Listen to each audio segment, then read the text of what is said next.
안녕하십니까. 경향신문 구교영 기자입니다. 정치부 기자들이 모여 주요 정치인의 속내를 파헤치고 미래를 탐구하는 프로그램이죠. 인물비상구 23회 순서 시작하도록 하겠습니다. 오늘은 인문비상구에 터줏대감들이 나오셨습니다. 이용욱 기자, 김진우 기자 나오셨습니다. 안녕하십니까? 안녕하세요. 야, 한 줄을 거르고 나오셨는데 터줏대감으로서 뭐 하고 싶은 말이 있으시다고요?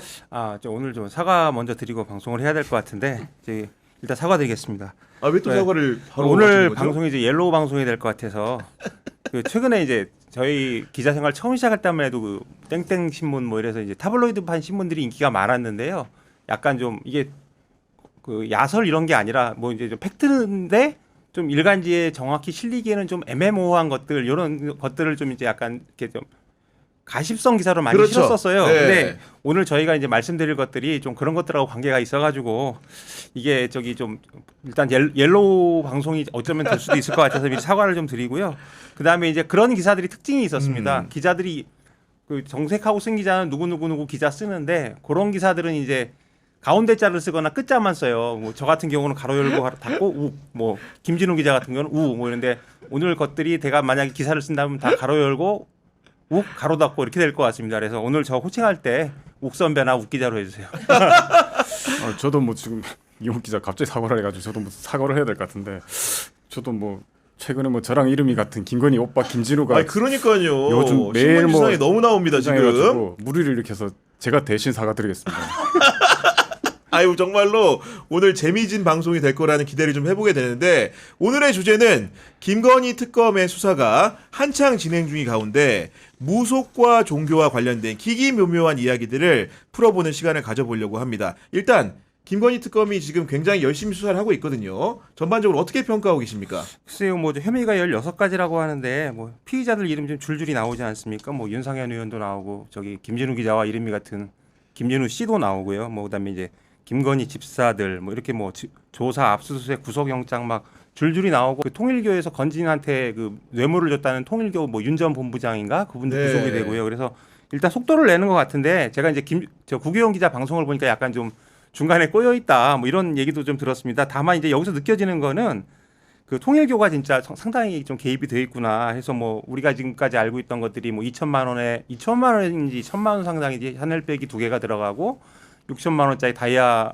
뭐 저기 뭐 다이아몬드 그렇습니다. 목소리가 네. 들어가고요. 그다음에 뭐 최근에 본 보도는 이제 박근혜 정부 청와대에도 문고리 3인방이라는 게 있었는데 이제 김건희한테도 문고리 3인방이 있었다고 하는데 그 중에 한 사람이 좀 심경 변화가 있다더라. 오, 그래서 네. 지금 그 특검이 그 사람을 집중 공략하고 있다더라. 이런 언론 보도를 봤습니다. 그래서 잠깐 수사에 혼선이 있을지언정 결국 갈 길을 가지 않을까. 그리고 우리가 이제 기다리는 김건희 씨가 이제 포토라인에 서는 모습도 좀 얼마 안 돼서 보지 않을까. 일단 당장 그 6일에 출석하라고 네. 하는데 이제 어떻게 대응할지 좀 궁금하긴 합니다. 아까 이제 그 김건희의 문고리 3인방 말씀해 주셨는데, 아닌 게 아니라 박근혜 특검 때도 문고리 3인방이 거론이 됐었는데 그 충직했던 정호성도 결국은 본인의 휴대전화 봉인이 해제되면서 진술을 할 수밖에 없는 상황이 왔는데, 아마도 김건희의 그 3인방도 그런 경우를 겪게 되지 않을까 싶고, 김진우 선배 같은 경우에는 김건희 특검 어떻게 보고 계십니까?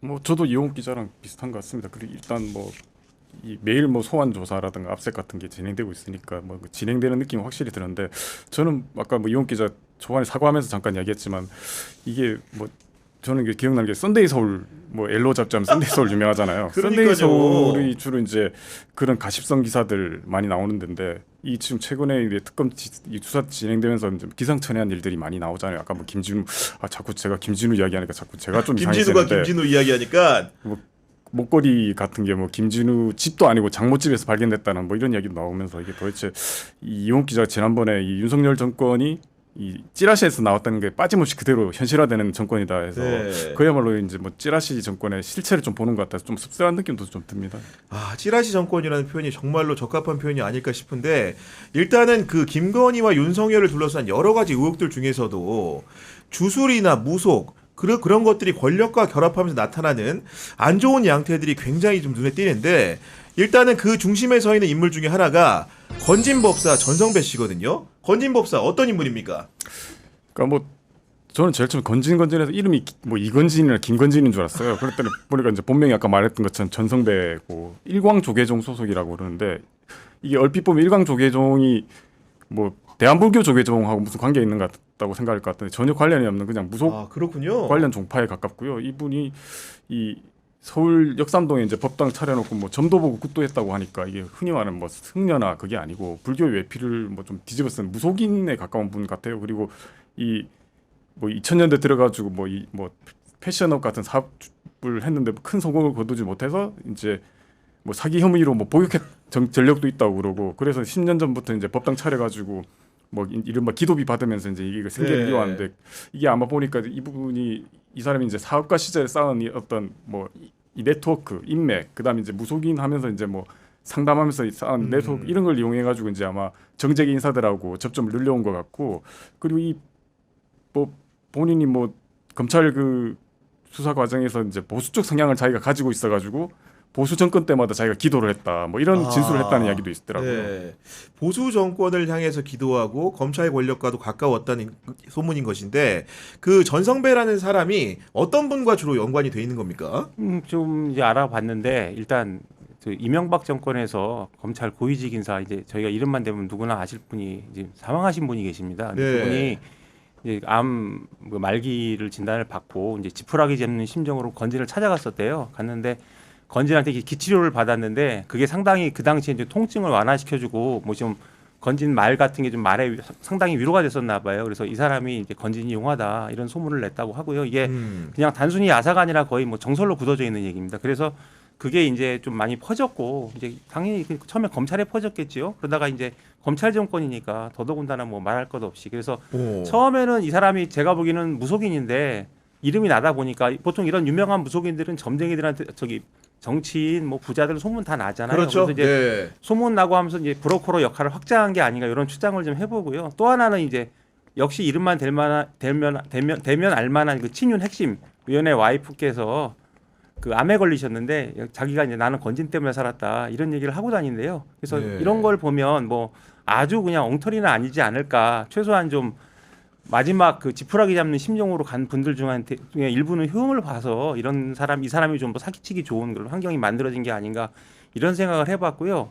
김준우 기자가 이제 일광 조계종을 얘기를 했는데 저도 이게 뒤져보니까 이게 이제 무속인들이 그 신분 세탁하기 위해서 하는 거다. 그래서 불교의 탈을 쓴 무속인 단체다 이렇게 얘기를 하는데 이제 좀 재밌는 게 그렇다기 부산의 일광하고 전혀 상관이 없습니다. 이게 네. 본사는 또 충청도에 있더라고요. 아, 그렇더라고요. 그래서 근데 이제 재밌는 게 우리가 그 무서운 제가 몇 년 전에 봤던 지금도 제일 무섭다고 생각되는 영화 중에 하나가 그 나홍진 감독의 곡성이라는 영화인데 거기 보면 황정민 씨가 나오잖아요. 그 일본 그 나중에 악마로 변하는 일본인하고 네. 결탁해서 악당으로 나오는데 거기 황정민 이름이 일광이에요.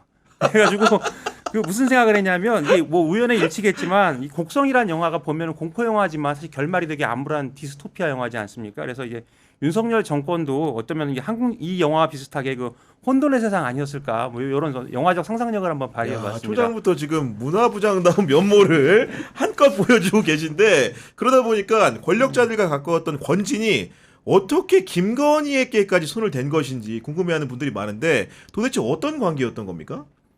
뭐두 사람 인연이 어떻게 됐는지는 정확하게 모르겠는데 보니까 이 인연은 좀 꽤 오래된 것 같아요. 그러니까 김건희 가족이 기본적으로 뭐 무속이나 점 보는 걸 되게 좋아해서 자연스럽게 만남이 이어진 걸로 보이고 특히 이제 그 김건희 녹취록 보면 그런 말을 하잖아요. 김건희가 나는 영적인 사람이라서 도사들과 삶이란 무엇인가 이런 얘기를 하는 걸 좋아한다.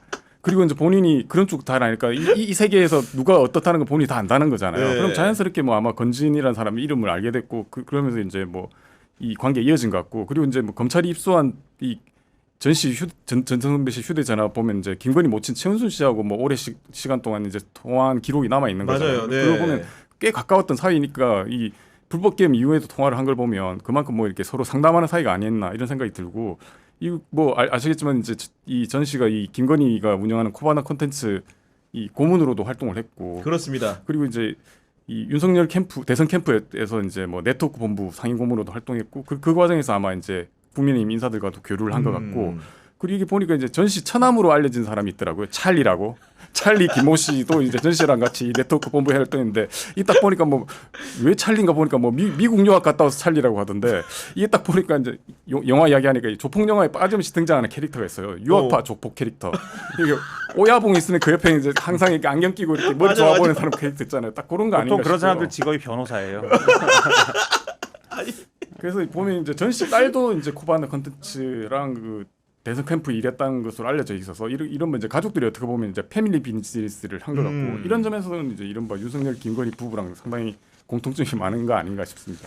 결국은 그냥 단순하게 친한 걸 넘어서 친교 관계를 넘어서 가지고 이권에 전성배 씨가 개입을 했기 때문에 이제 문제가 되는 것이고 실제로 전성배 씨와 함께 세트 플레이를 했던 브로커가 최근에 이제 구속이 되는 일도 있었는데 결국은 이제 전성배 씨의 사법 처리도 눈앞에 있는 상황인 건데 전성배 씨를 수사하는 과정에서 가장 기이했던 부분은 집에서 거액의 관봉권이 발견됐는데 도대체 이런 돈이 이 사람한테 어떻게 갔을까요? 그러게요. 저도 그래서 관봉권이란 뭔가 한번 다시 또 방송에 나오려면 네. 이제 헛소리하면 안 되니까 찾아봤는데 저는 이런 걸 만질 일이 없으니까요. 이제 띠지 해가지고 사진으로 보면 한국은행 뭐 찍혀 있고 띠지에 막 비닐로 다 쌓여 있는 돈인데 이거 일반인한테 갈 수도 없는 돈이고요. 그래서 이걸 이 사람이 어떻게 받았을까 생각을 해보면 근데 이 관봉권이라는 게 그 검찰 뭐 저기 국정원 아니면 대통령실 이런 데 이제 특활비로 간다고 합니다. 그래서 혹시 이 돈이 흘러간 거 아닌가 이런 의심을 좀 해보게 되고 만약 이게 맞다면 어마어마한 거죠. 그리고 그러니까요. 이 돈이 이제 또 어디 보도도 나왔었는데 이 돈이 뭔가 하면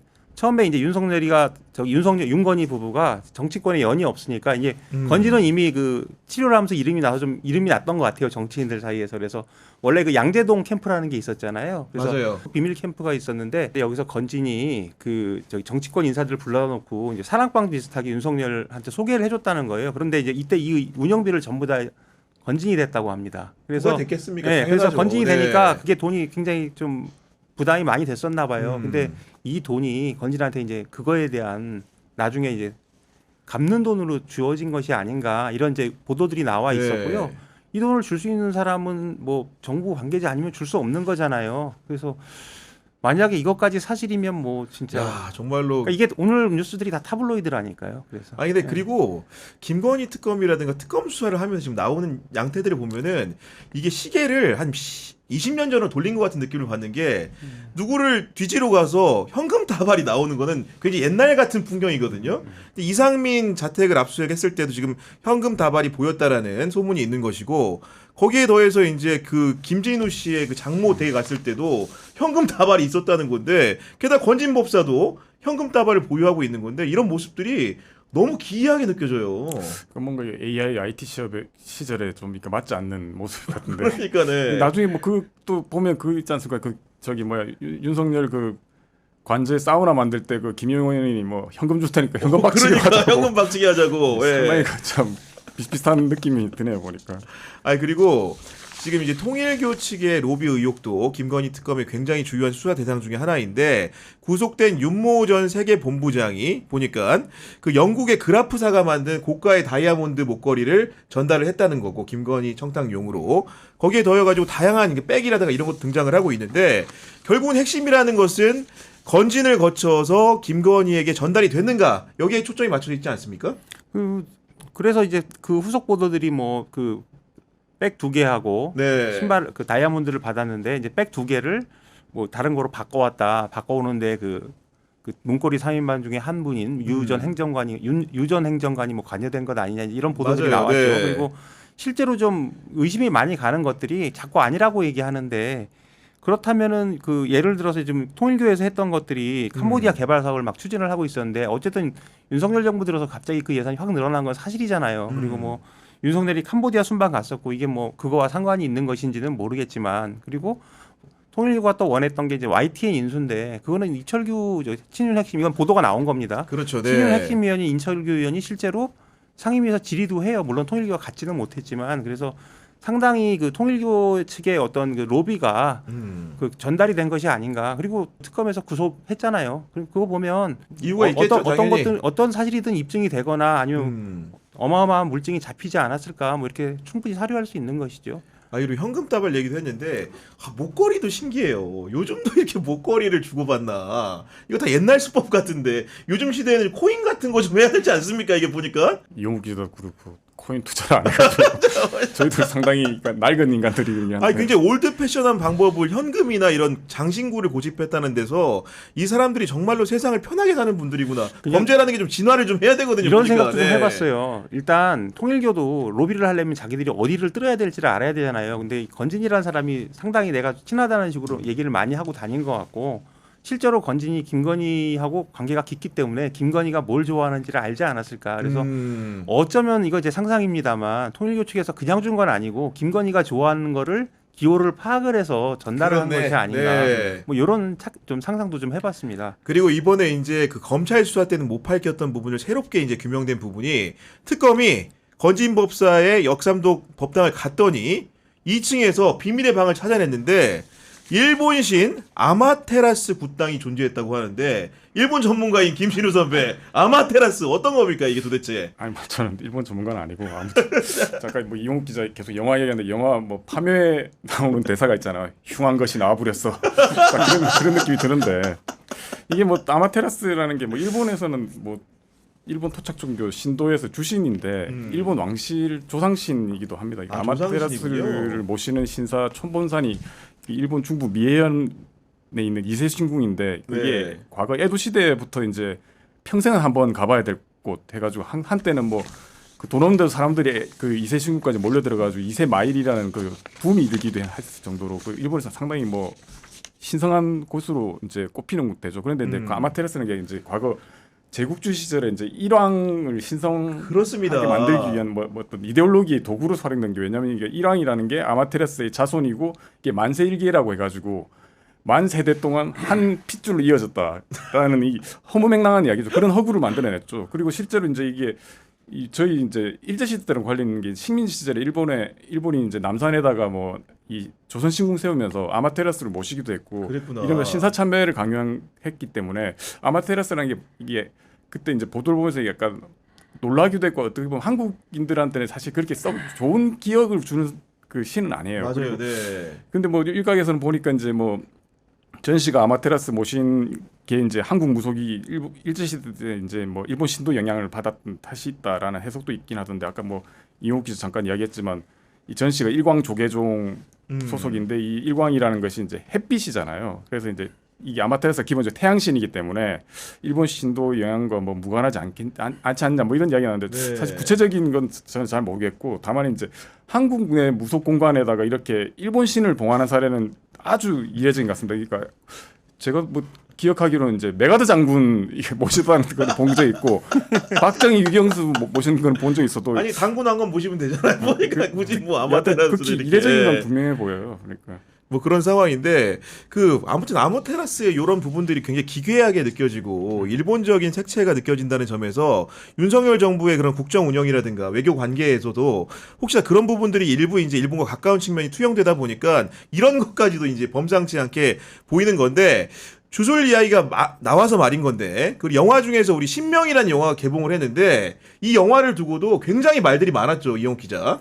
아니 뭐 제가 이제 이름은 문화부장입니다. 그래서 이제 신명 말씀을 좀 드리면 안 그래도 제가 좀 궁금했어요. 이게 도대체 무슨 영화인가 해서 후배한테 이제 기사를 쓰라고 시키려고 굉장히 꺼리는데 좀 약간 억지로 보게 했는데 글이 너무 좀 그래서 이제 평판 안 좋은 건 알고 그래서 보라고 하면서 야 같이 죽자 그러면서 저도 봤습니다. 봐서 직접? 제가 말씀드릴 수 있는 건데 일단 좀 만듦새는 이제 완성도는 좀 많이 떨어져요. 많이 떨어지고 급하게 만들다 보니까 막 줄거리가 펑펑 튀고 배경 지식 없이 가면 이해가 잘 안 될 수도 있어요. 그리고 좀 지루합니다. 그래서 중간에 좀 졸았거든요. 근데 이제 이 방송하려고 다시 복귀를 좀 했는데요. 그래서 보니까 일단 저도 좀 놀란 게 그 아마테라스 신 법당이 나왔다는 거 보고 그 영화에 등장을 하는 거죠. 그러니까 이 영화가 이게 말이 되나 했는데 그걸 보면서 이 영화에도 일말의 진실이 담겨 있지 않을까 이런 생각이 된 거네요. 그러니까 네. 보증을 했다. 근데 약간 좀 배경이 다른 게요. 이제 영화에서는 건진이 그걸 하잖아요. 근데 영화의 현실에서는 실제는 네. 영화에도 건진의 모습을 한 건재법사라는 게 나오기는 해요. 건재법사.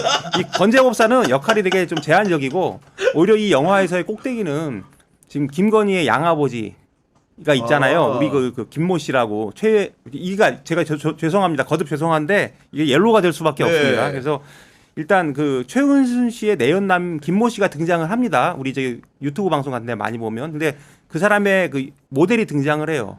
배우 명계남 씨가 연기를 하거든요. 근데 거기서 이제 김건희의 양아버지예요. 양아버지인데 이 사람이 뿌리가 일본인이고 이 사람이 일본 법당을 모셔요. 거기서 비밀 그렇구나. 법당을. 네, 처음에는 네. 드러나지 않다가 맨 끝에 가면서 이제 본인의 모습이 드러납니다. 근데 이제 일본 법당을 이거 일본 귀신 법당을 모시고 항상 명계랑 옆에는 그 음향사 있잖아요. 일본 영화 음향사에 보면 나오는 그런 복장을 입은 듯한 일본 귀신이 붙어 다녀. 처음에는 이게 나 귀신인지도 몰랐어. 왜 저 사람 저기 붙어 있지? 막 이런 느낌인데 붙어 다녀요. 근데 그래서 보면은 건진이 하는 짓을 지금 이 영화에서는 그 김건희의 양아버지가 하는 거예요. 그래서 좀 뒤져 보니까 이 영화를 제작한 그 열린공감 TV라는 데서는 줄기차게 이 김건희 일가의 뿌리가 그 김모 씨에 있다 이렇게 주장을 하고 있었더라고요. 그래서 그런 이제 거군요. 건지는 이제 그 중에 하나다 이렇게 보고 꼭대기는 김모 씨를 얘기를 하는 거예요. 그래서 이제 열린공감 TV에서 만든 신명에는 김건희의 양아버지 네. 명계남 씨가 역할한 그 김모 씨가 이 일본 신도 모시고 모든 걸 조종한 사람으로 나옵니다. 그래서 요건 좀 약간 우리가 좀 더 검증이 필요한 부분이고요. 여하튼 이제 일본 법당이 나와요. 일본 법당이 나오고 그래서 그런 말씀을 드리고 또 하나는 이제 김건희 양아버지가 나왔으니까 네. 이제 죄송합니다. 옐로우입니다. 그 최모 씨의 그 내연남 김모 씨가 있잖아요. 이건 현실이고 근데 이분이 그 일본 통일교하고도 연결이 있고 그다음에 일본의 그 천리교라는 종교가 있대요. 근데 이거와 다 연관성이 있다는 얘기가 있어요. 있는데 최근은 아니고 그 이태원 참사 났을 때 보면은 일본 천리교 복장을 입은 사람 같은 사람들이 거기서 그 참사 현장에서 제사진 낸 듯한 사진이 찍혀서 논란이 된 적이 실제로 있거든요. 그리고 이 장면이 신명에도 나와요.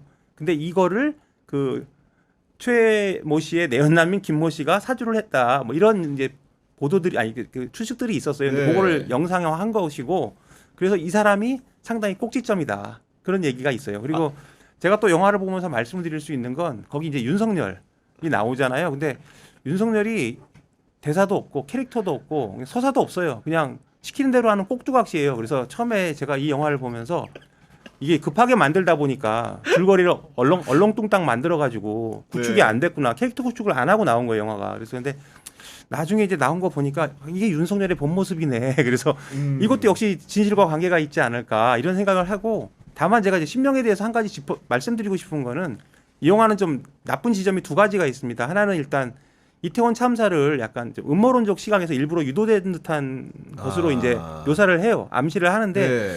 이거는 좀 지나치게 나간 것 아닌가 그렇죠. 슬픔에 또 하나는 마지막에 윤석열 계엄을 일본 신하고 이제 우리나라 신하고 대결해서 우리나라 신이 이기는 거야. 우리나라 무당이. 그래서 계엄이 저지가 되는 거거든요.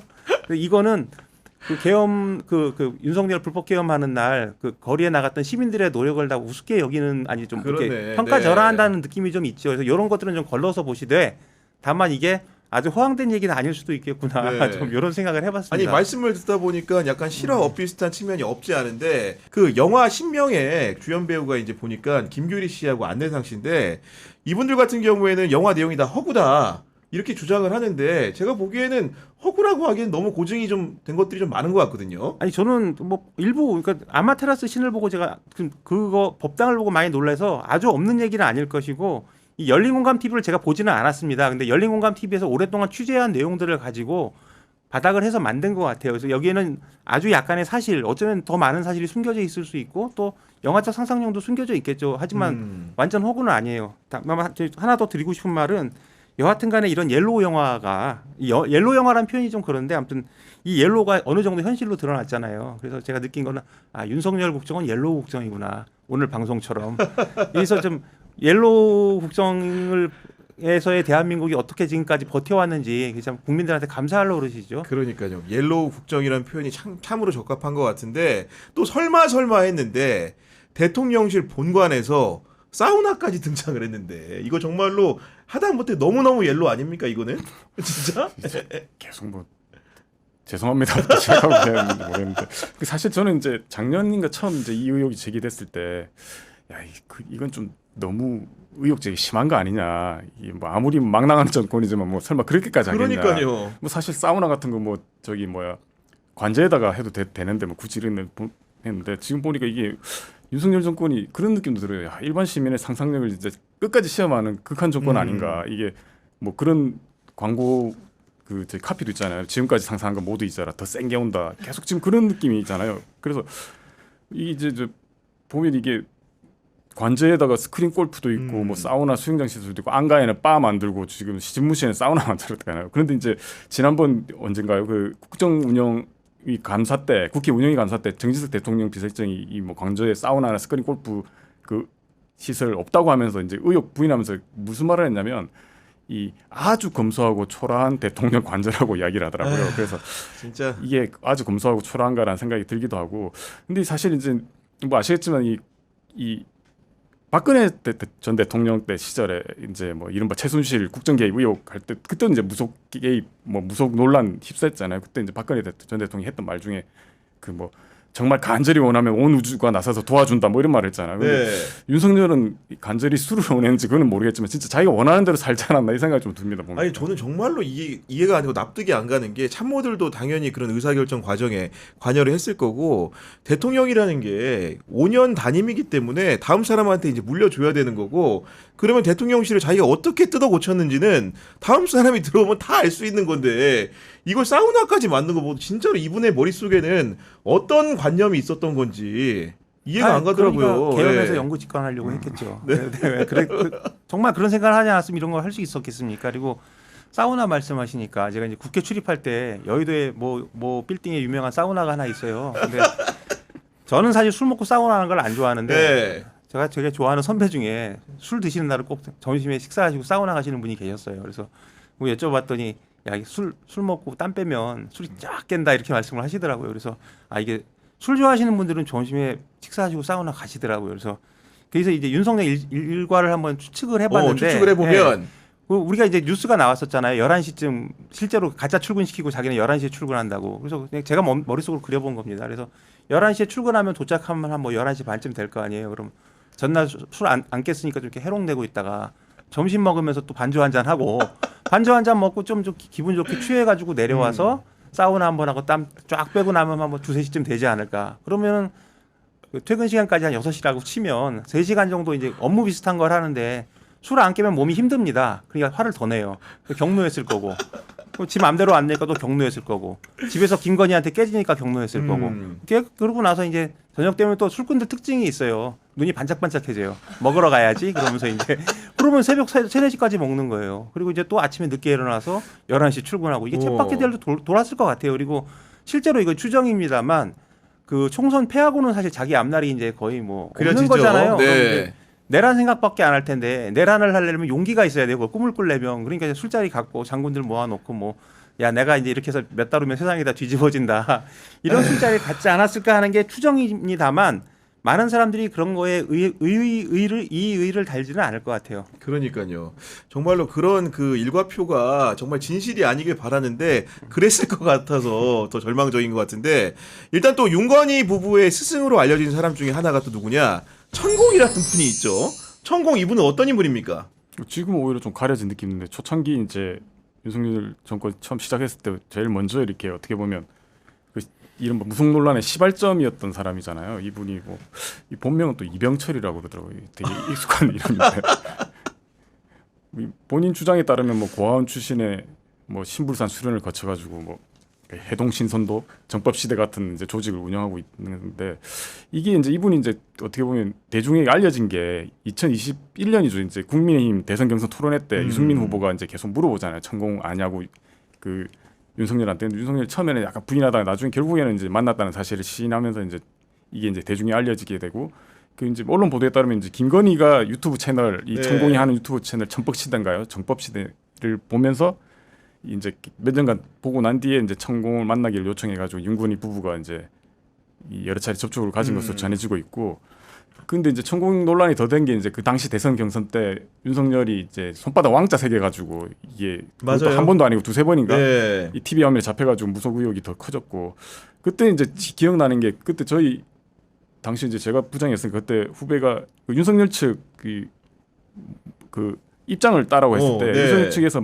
제가 누군지는 아는데 그 사람이 했던 게 동네에 뭐 연세 좀 있으신 주민분들이 몇 분이 와가지고 경자차 이렇게 적어줬는데 세정제로 닦아도 지워지지 않아가지고 이제 그대로 방송에 나가게 됐다라고 했는데 그때 그 일간지 그 검증 보도를 했어요. 알코올이나 소독제로 이렇게 닦으니까 지워지더라고요.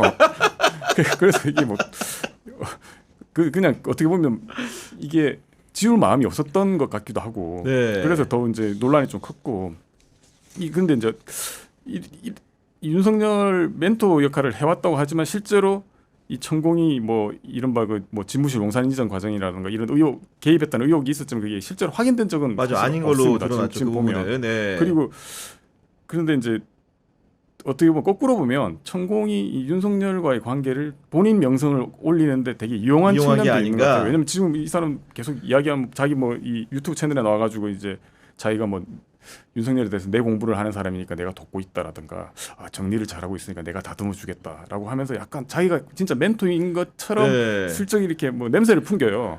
그런데 이분이 보니까 지난해 12월인가 그 윤석열 이 탄핵 상황일 때 이 하늘에 내린 대통령이기 때문에 하늘의 도움을 받아가지고 이 탄핵 위기를 반전시킬 수 있다고 주장했어요. 그런데 윤석열 딱 파면되니까 그 다음 뭐라고 했냐면 나라를 살리는데 파면이면 어떻냐 그 자리에 있어야 된다는 생각을 가지면 안 된다라고 하면서 말을 바꿉니다 이 사람은. 아니 근데 천공이 어떤 사람이고 실체가 있는 건지에 대해서 궁금한 분이 있을까 봐서 제가 개인적으로 천공 만난 썰을 좀 말씀드리겠습니다.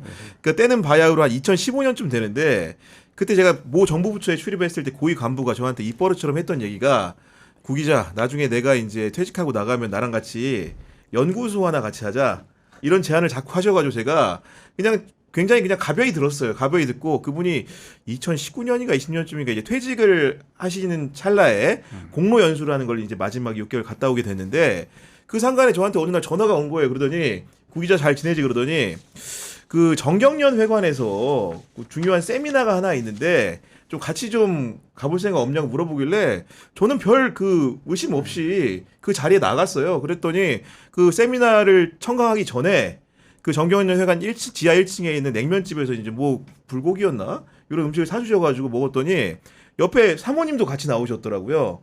그래서 행선지를 나중에 밥 먹고 알아보니까 그 말 그대로 천공이 하는 강의였던 거예요. 그 정경련 회관의 옆에 그 별관에 있는 세미나실을 빌려가지고 굉장히 많은 사람이 운집해 있었고 당시의 주제는 한일 관계가 안 좋을 때라 일본과 관련된 얘기들을 하는 거였는데 제가 이제 일부에 이제 강의 중간에 브레이크 타임 전까지 들었는데 일단은 그 풍경이 얼마나 기괴하냐면은 천공이 한 5분 정도 잡설을 늘어놓습니다. 일본에 대해서.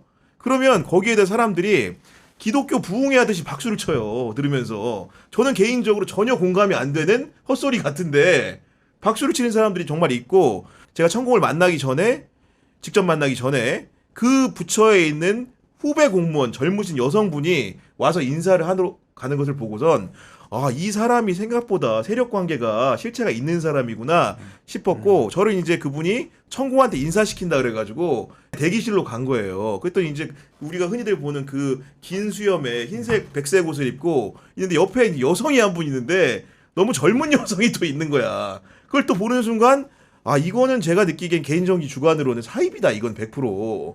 이런 느낌을 갖고 이제 간단하게 이제 얘기를 나누고 저한테 요구사항이 그분이 뭐였냐면은 구 기자가 질문을 좀 해줄 수 있냐는 거예요. 그 대일 관계에 대해서. 근데 옆에 보니까 카메라가 다 사방팔방에 돌아가고 있는데 제가 거기서 질문하는 순간 천공의 제자가 되는 거죠 100%. 그래가지고 제가 이제 그 자리를 빠져나와서 모면을 하고 그분과는 연락을 끊었는데 그러니까 말씀드린 것처럼 윤석열 정부 때 천공이 실체가 이제 부상한 게 아니고 과거부터 이 사람 그런 활동을 해왔고 생각보다 세력이 공무원 사회에 침투해 있을 만큼 많은 분들과 교류 관계가 있는 분이다라는 설명을 좀 드릴 수 있을 것 같고 제가 그래서 저를 소개해준 분한테 하나 딱 물어봤어요. 어떻게 알게 됐냐 그랬더니 본인 주장에 따르면 당시 일간지 광고를 넘기다가 그 하단에 있는 광고를 보고 자기가 스스로 찾아갔다. 이런 주장을 하시긴 하더라고요 보니까. 네. 그 신기한 게 검찰은 제가 출입을 안 해봤지만 정치인들도 그렇고 어떤 이제 자기가 좀 입신양명을 꿈꾸는 분들은 그런 거에 좀 의지를 하는 것 같아요. 정치인들도 보면 사실 우리가 드러나지 않아서 그렇지 여야 정치인들 전부 다 좀 조금씩은 전부 다 자기가 어디를 가는 것까지 물어보는 정치인들도 분명히 있거든요. 그래서 아마 검찰 그분도 내가 어디까지 갈 수 있을까? 내가 검찰은 아닙니다. 참고로. 예. 아무튼 그분도 내가 어디까지 갈 수 있을까 그런 걸 좀 알아보고 싶어서 지푸라기 잡는 심령으로 가는 게 아닌가 이런 생각이 좀 들고요. 뭐 천공하고 관계가 있는 건 아니지만 제가 그 주소를 말씀하시니까 또 하나 좀 기억나는 게 이것도 이제 윤석열 정부 시절에 이제 그 대검 감찰부장진의 한동수 변호사 있잖아요. 네. 그분이 지난 3월에 펴낸 그 책에 보면 이런 내용이 있답니다. 그 자기가 이제 감찰부장 할 때 이제 머리가 복잡하고 하면 이제 대검 청사 사이에 뭐 숲길이 있다고 하네요. 근데 거기를 걷는데 그 뒤로 서초경찰서가 있다면서요. 맞아 예, 맞아. 그리고 이제 그 서리풀 아마 숲길 이런 거 같은데. 그리고 그 뒤에 뭐 몽마르트 공원이 있고 네. 그 공원에 보면 웅덩이가 있답니다. 근데 그 웅덩이 뒤로 대나무 숲이 있는데 자기가 이제 머리 복잡하고 산책하러 갔는데 대나무 숲에 막 용자 써 있는 그 부적들이 막 뿌려 있다는 거예요. 그래서 그걸 보고 자기는 그때만 해도 야, 이 무슨 피의자가 좀 안 된 사람 경찰서에 온 사람이 뭐 비는 심정으로 갖다 뿌린 줄 알았대요. 그런데 나중에 이제 그 윤석열이 용산으로 집무실 이전할 때 용산 담벼락에 뿌려졌다는 그 용자 달린 그 네. 부적들이 막 뿌려져 있었는데 뭐 색깔, 글자체가 모두 동일했답니다. 그래서 야. 그런 거 보면 그때는 해서 저는 이런 거 보면서 처음에 이 사람도 아마 천공한테 하지 않았을까. 네. 근데 요즘은 이제 천공에서 건진으로 넘어가고 있고 또 이제 신명에 따르면 어느 날은 이제 또 그 위로 올라갈 수도 있겠죠. 아니 즉흥적으로 드리는 질문인데 두 분 같은 경우에는 혹시 이렇게 그 뭐 점을 보러 간다거나 아니면 이렇게 뭐 구술을 한다거나 이런 경험이 솔직히 개인적으로 좀 있으십니까 없습니까? 지난번에 저희 네. 그런 경험 없는데 제 어렸을 때 기억은 이제 집에서 그런 걸 했던 기억은 확실히 네. 나거든요. 그때 집에 몸이 아픈 분이 계셔가지고 되게 기억이 생생합니다. 그 당시 이제 이른바 무당 그렇죠. 네. 약간 식긴국 비슷 무슨 구슬을 했던 것 같아요. 사실은 이게 어떻게 보면 민간에서 오죽하면 이제 여러 가지 화를 겪다 보면은 그럴 수 있다고 생각을 하는데 저희는 이제 그런 걸 안 하는데 전에도 제가 지인의 경험을 말씀드렸는데 이상하게 제 주변에 그런 사람 많아요. 근데 제 지인의 지인이 사업을 해야 되는데 이제 궁금한 거예요. 앞날이 어떻게 되는데. 근데 내림 구슬을 받을 때 그 자리에 있으면은 이제 구슬 받는 그 순간 제일 영험하대요. 그래서 그래요? 돈 주고 관찰을 한답니다. 그러니까 거기 돈 주고 그 내림꽃 받는데 가서 앉아 있는데요. 돈 주고 보는 거예요. 그러니까 보고 예. 이제 막 내렸을 때 그때 네. 제일 그 신묘하다, 뭐라 영험하다 그러나 아무튼 그렇대요. 그래서 내 사업이 성공하겠습니까 물어봤대. 그래서 이제 뭐 했는데 망했대요. 그래서 돈은 주고 저기 성공은 못했죠. 근데 주변에 뭐 그런 경험 좀 들었어요. 특히 저기 공동묘지 이런데 부분에 있는데 사셨던 분들은 그런 경험들을 다 얘기하더라고요. 집 근처에 뭐가 나와요, 뭐 이런 거. 아무튼 뭐 그런 상황인데 저희가 이제 건진법사부터 천공까지 얘기했고 이분은 그래도 좀 약간 노출된 분입니다. 언론에 공적으로도 백재건 교수라는 분이 풍수 전문가인데 대통령실 관저 이전할 때 이분도 이제 어떻게 보면은 자리를 보러 왔다라는 얘기가 있었고 뭐 일부는 뭐 맞는 것도 같습니다.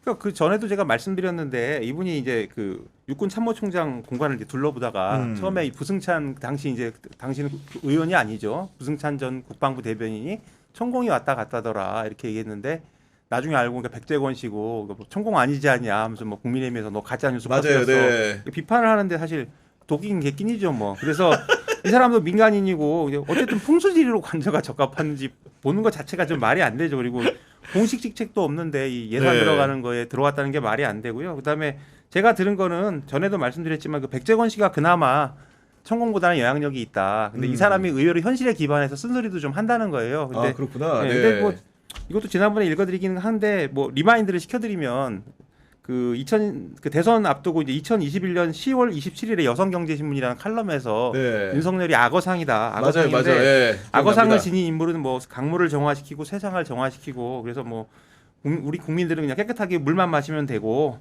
지금처럼 그 혼탁한 난세가 되면 이제 악어상을 지닌 인물을 세상이 부른다. 국민들이 원한다. 뭐 이런 말을 했거든요. 그래서 참 윤석열이 지금 저지른 걸 한번 생각해 보면 뭐 친위 쿠데타에 외환죄 뭐 이제 지금 부하들한테 책임까지 미루고 있잖아요. 근데 이런 사람이 세상을 정확히 한다니 좀 말이 안 되는 것 같고 세상과 시대가 윤석열을 부르는 게 아니라 이제 지금 세상과 시대는 윤석열 같은 사람이 다시는 나오면 안 된다. 이렇게 말하고 있는 것 같아서 이 백재권 씨도 좀 자기가 좀 내심 마음이 좀 편하지 않지는 않을까 뭐 이런 생각을 좀 하게 되더라고요. 그 뒤로 이분이 이제 윤석열 대통령 당선되고 난 뒤에 했던 이제 그것도 아마 칼럼 같은데 악어관상 이야기를 하면서 악어관상 자체가 이제 100년에 한 번 한 명 나올까 말까 뭐 그 드문 관상인데 그만큼 희귀하기 때문에 국가에 큰 공적을 남긴다. 그리고 이제 우리나라가 국군이 조아리 지르고 안 대통령이 당선될 것이라고 이야기를 했는데 만나면 그런 말 하고 싶어요. 나랑 장난하냐? 근데 저희가 이게 이용욱 기자 말했던 것처럼 이분이 그 이제 관저 갔을 때 사실 처음에 이제 천공이 봤다는 그런 얘기했었는데 대통령실에서 아니 백제군이 갔다라고 하면 되는 거잖아요. 아 그러니까 그리고 이게 네. 뭐 사실 풍수지리라는 게 이게 뭐 실시하고 그런 게 아니고 사실 맞아요. 이게 예. 이 정치권하고 풍수지리가 되게 관계가 이렇게 뭐 계속 이어진 건 사실 다 알는 거고. 몇 자리도 다 그렇게 맞습니다. 쓰잖아요. 그리고 이제 뭐 네. 지난 뭐죠 그 수도 이전한다고 할 때도 맞아요, 그때 풍수지 맞아요. 전부가 예. 참석하기도 했고 그래서 이렇게 뭐 수시할 건 아닌데 그만큼 이게 뭔가가 캥기는 게 있으니까 이분이 말을 안 한 거고 아까 말했 그 최근에 그 언론 보도된 게 동아일보가 보도된 거 보면 이제 윤건희 부부가 이제 대통령 취임식 초청 명단 그 밝혀진 게 보면 거기에 백제군 이름이 딱 들어가 있어요. 그래서 그게 이제 누구 추천인지는 모르겠지만 적어도 이 윤건희 부부랑 관계가 있다는 걸 보여주는 거잖아요. 맞아요. 네. 그리고 무속 주술 풍수지리를 넘어가지고 최근 언론 보도를 보면은 윤석열 당선 과정에 특정 종교들이 개입한 게 아니냐 이런 말도 나오고 있는 것 같습니다. 예, 일단 뭐 통일교는 당선 과정은 아니지만 뭐 건진을 통해서 자기 이권 사업에 이제 개입을 하려고 한 것 같고요. 또 이제 말할 수 있는 게 신천지는 맞아요. 이제 그 우리 코로나 때 많이 알게 됐는데 그 대선 때 국민의힘 당원 가입에서 조직적 개입해서 윤석열 지지 활동을 했다. 뭐 이런 의혹이 있고 이걸 실제로 당시 이제 홍준표 후보가 이제 의혹을 제기하기도 했었습니다. 그래서 뭔데 신천지 측은 이제 자신들이 희생양이다 이런 얘기를 했고요. 또 이건 좀 말씀드리기가 참 조심스러운 부분인데 이제 개신교 얘기가 나오잖아요. 그래서 우리가 이제 가장 만만하게 말해도 별 탈이 없는 건 정광훈 목사인데 최근에 좀 당황스러운 게 그 김정한 목사라고 이분 맞아요. 개신교의 예. 거두라고 완전 하시는데 원로죠. 예, 네. 근데 이분이 그 어쨌든 김건희 아니죠 최상병 특검 압수수색을 받았는데 그 임성근 사단장이 그 사모가 굉장히 독실한 신자여서 이분한테 부탁을 했고 이분이 또 부탁을 한 게 아니냐 이런 것들이 나오는데 이런 것들을 보면 어쨌든 종교가 네. 정치에 많이 관여가 되면 안 되는데 윤석열 정부 들어서 이 종교의 정치화가 너무 두드러지고 이게 사실 좋지는 않은 것 같아요. 그리고 이제 종교 믿는 사람들 중에 독실한 사람도 얼마나 많습니까? 네. 이런 것들을 보면서 이제 저는 오히려 이제 문화부장이니까 저는 또 그래서 종교의 정치화에 대해서 한번 써봐야지 이런 생각을 하다가도 이게 잘못 쓰면 또 굉장히 괴롭거든요. 그래서 머릿속으로 항상 지금 생각을 하고 있어요. 종교의 정치화는 어떻게 해야 될 것인가.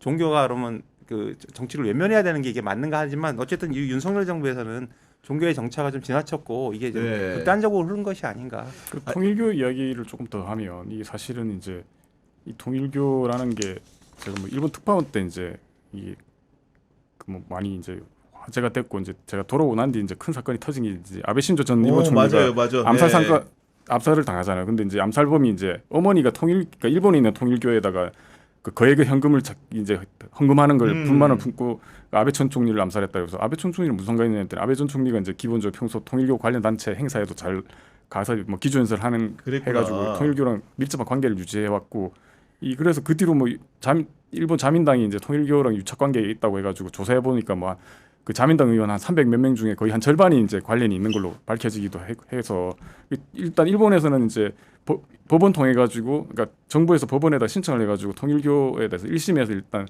그 일본 통일교 재단을 해산하라는 명령이 떨어진 상태인데 이 통일교라는 게 뭐 아시겠지만 이 한미일 이 보수 정권들하고 계속 이제 이 국제적 네트워크를 구축해온 건 사실이고 왜냐하면 이게 통일교가 기본적으로 반공주의를 내세우고 있기 때문에 그런 부분들은 좀 봐야 되지 않을까. 그래서 이제 윤석열 정부하고도 그렇게 어느 정도 네. 이제 접점들이 마련이 되지 않았나 이런 생각이 듭니다. 그리고 이제 종교와 정치의 관계에 대해서 제가 이제 현장에서 목도 한 발을 잠깐 설명을 드리면은 이게 종교라는 그 소원 성취의 메커니즘이 있더라고요. 뭐냐면 큰 절이 있습니다. 예를 들면 제가 접한 얘기를 좀 가공해서 전해드리는 건데 그러면 거기 열심히 다니는 신자가 돈을 내죠. 당연히 절에다가 뭐 시주라고 해야 될까요? 이게 돈을 내면은 그러면서 이제 소원을 비는 거예요. 우리 아들이 이번에 카투샤에 지원을 했는데 꼭 되게 해주십시오. 그러면 그 신도가 절에 굉장히 큰 돈을 쾌척한 사람인 경우에는 주지 스님이 전화를 들고 정치인한테 전화를 합니다. 땡땡이 아들 누구누구가 이번에 카투샤 지원을 했다는데 잘 좀 봐주십시오. 그러면 그 소원을 접수한 의원이 할 수 있는 영역인 경우에 예를 들면은 이래저래해서 알아봐서 편지를 제공하는 시스템을 제가 옆에서 보고 들은 적이 있어요. 그러니까 무슨 얘기냐면은 종교라는 게 결국은 신도들이 결국 매여 있으려면 뭐가 돼야 되잖아 일이. 이 종교를 믿는 이유가 있어야 되잖아요.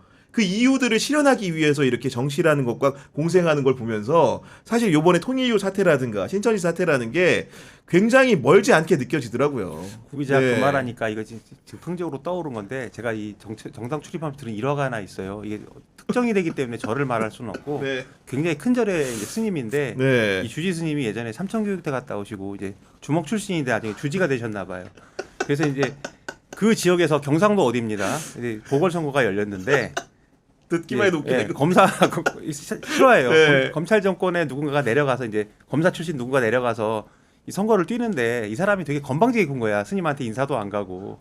그랬더니 스님이 불회하시 이거 뭐라 그러죠? 이거 하시면서 네, 치시면서 목닥치면서, 누구는 예. 안 된다, 누구는 안 된다. 계속 그랬대. 그래가지고 그분 정말 떨어졌어요 그때. 근데 그래서 미치겠다, 그때 진짜. 되게 이변이었거든요. 그래서 그분이 연불한다 그러고 연불해. 연불하시면 약간 신도들 모아놓고 네. 누구는 안 된다, 누구는 안 된다 그래가지고 떨어지고 그때 무소속이 된 거야. 아이고 싫어합니다, 싫어. 그래서 그때 얼마나 웃었는지 몰라요 우리끼리. 왜냐하면 저 사람은 왜 떨어졌지 그랬는데 저자가 검찰 출신이라 건방지고 그다음에 저 스님은 옛날에 조폭 출신이니까 우습게 봤다는 거야. 그래서 누구는 근데 안 된다.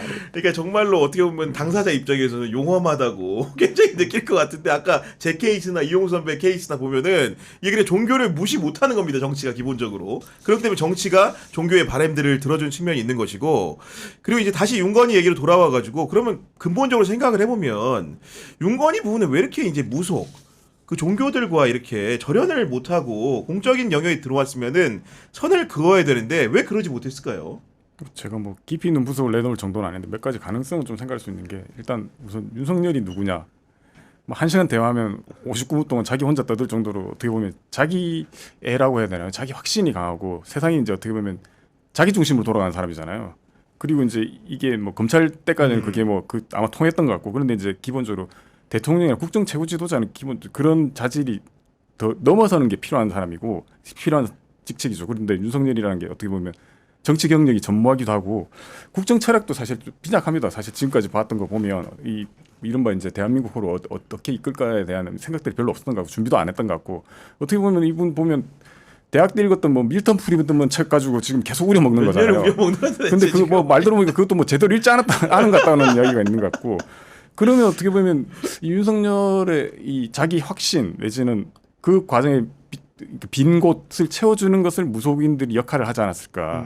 잘하고 있다라든가 그렇죠. 어떤 말을 통해 가지고 그래서 그러다 보니까 자연스럽게 이제 약간 심리적으로 좀 의존하게 되는 것들이 그리고 주변에 이제 뭐 측근들이라고 하는 사람들이 그 뭐 윤석열에 대해서 뭐 그런 정도의 말을 해줄 수 있는 사람들도 없는 것 같고 그리고 이제 뭐 또 하나 더 생각할 수 있는 건 윤석열 하면 이제 뭐 김건희를 빼놓을 수 없는 거잖아요. 뭐 지금까지 이야기를 한 거 보면 김건희가 기본적으로 이 본인의 취향이라든가 관심사가 이제 무속 쪽에 더 가깝고 그러다 보니까 이 영향력이 윤석열한테 더 컸다는 거고 뭐 명태균 이야기한 게 있지 않습니까? 뭐 장님무사랑 뭐 주술사 맞아요. 이야기 네. 그런 이야기도 했고 그리고 보면 이제 윤석열 지금 주변에 있는 이 무속인들 보면 거의 다 김건희를 통해서 만나는 거잖아요. 뭐 천공도 김건희가 처음에 이제 뭐 그 동영상을 보고 난 뒤에 관심을 보였다고 그러고 건진도 그렇고 그다음 명태균도 뭐 김건희랑 처음 만났을 때 서로 뭐 기운을 느껴가지고 영적인 대화를 했다고 하는 거니까 그런 부분들이 있지 않았을까 싶습니다. 아니 그 개인적으로 또 믿는 거는 뭐 자유라고 하더라도 문제는 아까 이제 거듭 말씀드리지만은